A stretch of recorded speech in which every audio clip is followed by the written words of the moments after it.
कहते हैं कि आदमी जहर से नहीं मरता और टेंशन से मर जाता है। एक बार एक राजा अपने राज्य का भ्रमण कर रहा था। हाथी की सवारी थी।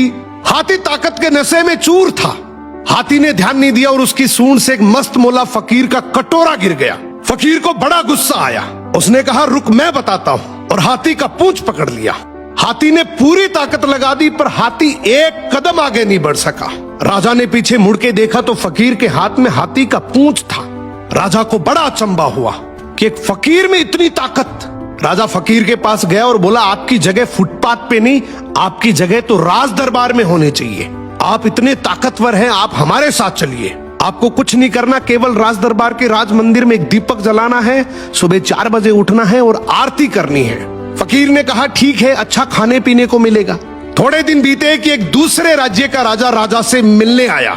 राजा ने रौब जमाने के लिए बातों ही बातों में बोल दिया कि हमारे राज्य की सेना और प्रजा की तो बहुत दूर की बात है। हमारे राज्य के तो फकीर भी इतने ताकतवर हैं कि एक बार तो हाथी को भी पकड़ ले तो हाथी भी एक कदम नहीं बढ़ सकता। दूसरे राज्य के राजा ने बोला, भी हमें तो दिखाओ तब माने। राजा ने फकीर को बुलाया और कहा, नाक का सवाल है, ध्यान रखना। फकीर ने कहा, ठीक है, हाथी को बुलाओ।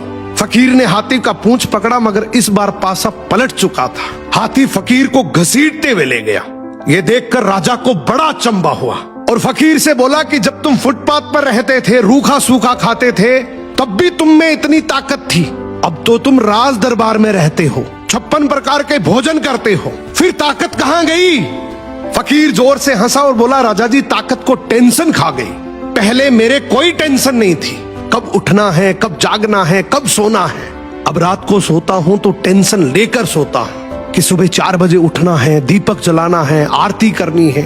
टेंशन मेरी ताकत को खा गई।